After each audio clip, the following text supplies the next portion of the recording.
Great day 4. Man, just beautiful weather again. Thank the good Lord for that. Kids really responded today, getting acclimated. Second day in pads.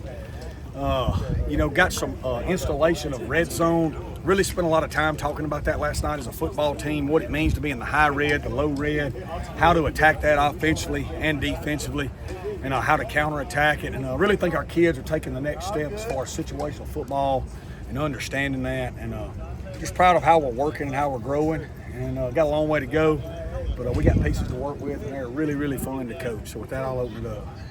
I know you're not real big on talking about true freshmen, especially this early, but I mean, you're talking about Chris Jones and Jezelowski.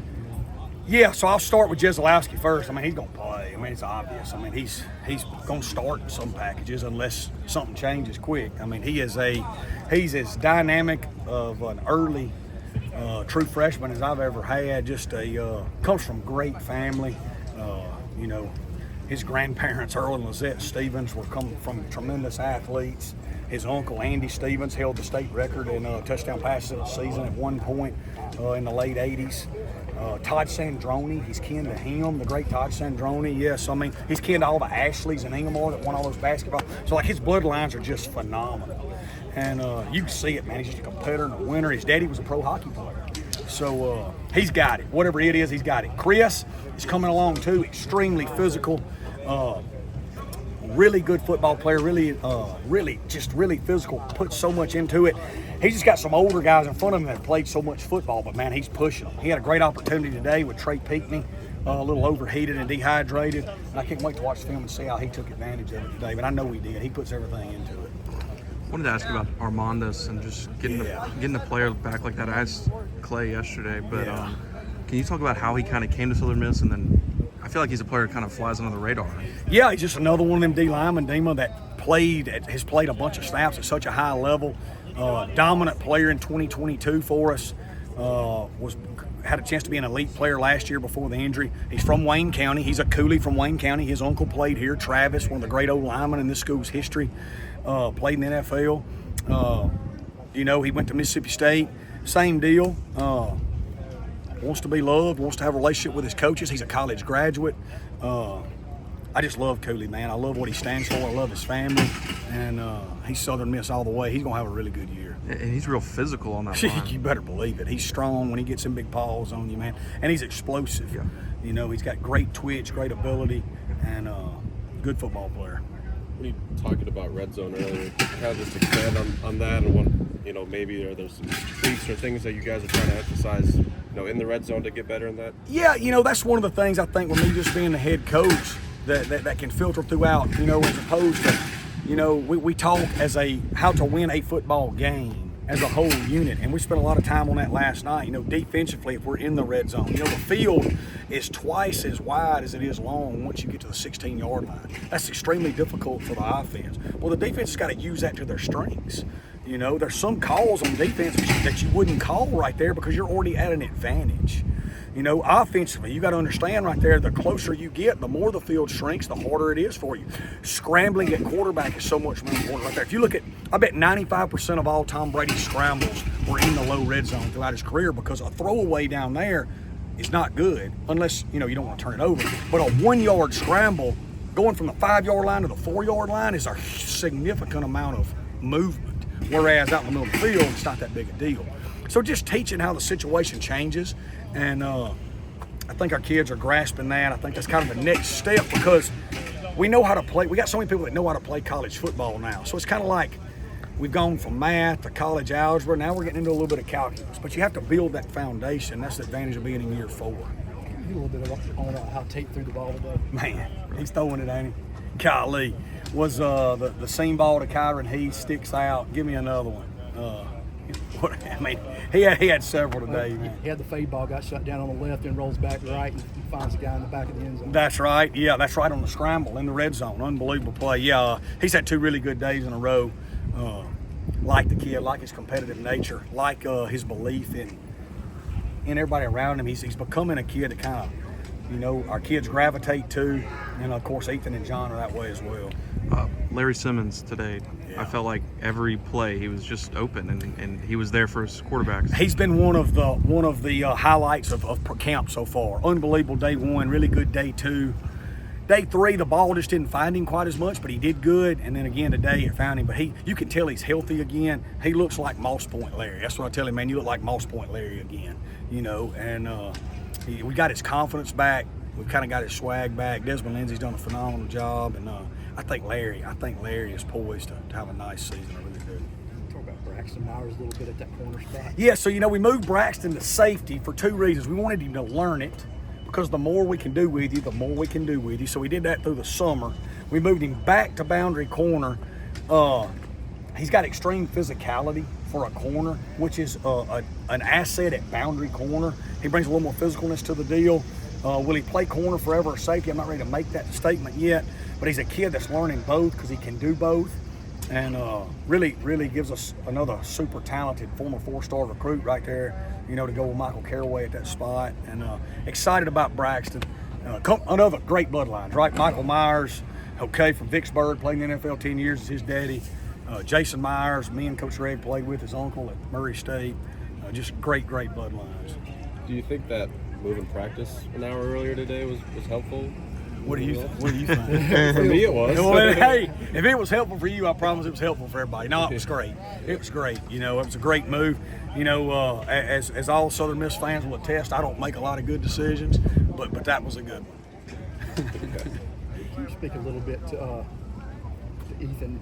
It looks a lot more comfortable in the pocket, and the ball's coming out a little quicker and a little more accurate. I thought he was dynamic today. You get in the red zone, you see his speed. He looks fast, and he's really understanding the passing game more. And I've been really pleased with him through 4 days. I think he's going to be a factor. I think him and Tate are pushing each other, and I love what Coach Long is doing with both of them. Anything else for Coach? Talking to Will a minute ago about just watching you from spring to now. You look more comfortable in the pocket. Looks like the ball's coming out quicker. You're recognizing things faster, and your ball is really, you're making good decisions. Yes, and the ball's coming out accurate. They're more accurate. Can you tell me what you did this summer to kind of tighten some of that up? Because you always were a threat running. Now Yes, you sir. can add this to your mix. Yes, sir. Yes, sir. Most definitely. So I'm just really trying to sharpen all my tools in my bag. I like to, like you said, I know I can run. I like to stay on top of my passing game, and just this offense is very, very explosive in every phase of the game. So I took a big focus on working on with my trainer. Shout out to my trainer, Wyatt Davis. So I just focused on the base fundamentals of just playing quarterback, taking out the running, just the basic fundamentals, and we focused on that, and we attacked every day. So I feel like that has prepared me a lot as we started fall camp, and that was a big focus coming in, that we knew what I was gonna have to do to be able to just come in and lead our guys the right way. I feel like the offense is kind of tailored to your tools with how much you run in the offense and screens and read options. Yes, Can you sir. talk about that, just how you've been able, it's almost like this is the best offense I can run. Most definitely. So every day I wake up, I know I'm at least just I'm going to at least have fun just playing the position for my teammates, just because I get to distribute the ball everywhere. I get to involve everybody in each play. Coach Long has a great offensive mindset, and we just adjust, just like I said, we adjust to our coaches, and they do a great job of explaining and getting everybody on the same page. So just a big shout out to them, and just keeping everything schematically sound and easy for us to recognize. Like you said, I can just play and don't have to think. We can all just be out there and play freely and have fun without having to think about what we have to do, just because we got the tips and reminders before we even came out here. So shout out to our coaches. That goes back to that.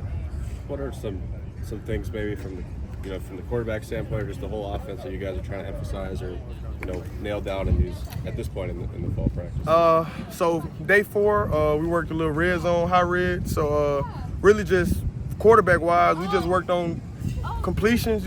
Completion scrambles or getting the first downs. And the windows are tighter, they get smaller when you get closer to the end zone. So we were just more focused on completions, like I said, getting the ball out quick, no sacks in the red zone, and just keeping the ball moving. We want to keep moving forward when we get there close, because we're only one play from scoring a touchdown, so we just want to keep advancing the ball. Coach Long's obviously an intense dude. Most definitely. Do you see that kind of rubbing off on the collective, the whole group as an offense? Yes, sir. Most definitely. No, with me, I like to say I love the way he just attacks every day. He attacks it with the same mindset. He won't be cut short of greatness. So, and that's what I want. I want to be the best. So, a guy like that and above me and just lead me the right way, I feel like he's gonna lead our whole offense to where we want to go. Cause just that physical like domination, like we just aggressiveness that we want on the offensive side of the ball, not just defense. So he brings that every day, and we need that on our side of the ball. And it's a big shout out to Coach Long. I appreciate him. He pushes me every day just to get up and go attack. You know what I'm saying? Because his age and he got the same mindset to go finish every day. So I'm 19. Why should I not? I should go wake up with the same attitude every day. So I appreciate him. Just talk about the offensive line. I feel like they've been giving y'all a ton of protection, Most a ton of time in the pocket. We can't do nothing without our guys up front. I thank them every day. I tell them if they want a steak, just let me know. I'm really going to do whatever for them. But, yeah, shout out to those guys. We wouldn't be nothing without those guys up front, so we don't move without them. They know we respect them a lot. My guy got a guy, like my best friends played offensive line, so I appreciate them more than anything. Feels like they're a little bit more physical this year than in years past. Most definitely. And that just shout out to our offensive coordinator and just going all the way down through the position coaches from the top. So it just shows you how attentive we are on attacking every day at each position. Everybody is striving for the best. We want to shock the world this year, so we all got to put the work in. Speak a little bit to what a big ad Dante Lucas was on the interior. Oh my God, monster. When you see him, you see aggressiveness. Like everybody you talk about it, you're gonna see a little bit of all of our coaches in, all of our players. We all gonna have the same similarities because we all want the same goals. So Dante Lucas is a very aggressive right guard, and you happy to be a quarterback when you got him up front. I'll tell you that. You're not in the EA college football game, huh? Yes, sir. What's the reason for that? So I opted myself. I didn't opt in time, I guess I would say, because we had a team meeting. I was out sick and I missed the information, so I was late and out of schedule and behind on that. And man, that messed me up pretty bad not to get in the game at first. But I think we talked to EA and they're gonna take care of me in that area. Yes, sir. You got some question marks coming out of the spring at the wide receiver group. You got some guys healthy. You added a body or two. Kind of speak to how you feel, how the wide receiver room's coming on. Yes, sir. It looks like Simmons is really starting to be a guy you can count on. Yes, sir. Like I said, it's a process, and everybody came in with a new offense. We were just getting together, but we worked hard this summer. We got after it. I had the guys. We were out here working overly extra hours, and we just gonna keep working until we get it down to a T. And because everybody wants to be the best, we all out here striving just to show what we're worth. You know what I'm saying? We out here practicing every day to get it, and we go hard every day, not just on the field, but in the film room. We all attacking it the same way, and those guys want to be good, so we're not going to settle behind, and they're not going to sit behind and not understand something and not ask. So, like I said, it just goes back to our coaches, our teachers, our leaders, the guys that's leading us, the guys that want to be good, stepping up, the guys that's behind them that still want to be competing for the same job. So they're just competition all around. Got it. Good. Thank you. Well, just talk to us about, coming off an injury last year, pretty tough injury, obviously. What has kind of been your recovery coming back into to full form this fall? I had did all my recovery in the last spring, so every day just in treatment, every day working on the ice tub, just working it out with the trainers, with Tide and Aaron, every day just doing stuff with my foot, just working on it. Do you feel like you're back to 100%? Yes, sir. Last year, the scheme you were running, you guys were a lot more read and react. It's like this year you guys are more upfield. Can you talk about that, the difference there, and how you feel about it? Okay, so last year we used to do a lot of reading and slanting and stuff. This year we more attacking, so we more of an attack defense. And we more physical up front instead of catching blocks. So this year way more physical. Can you talk about your kind of how you came to Southern Miss from State and just that process?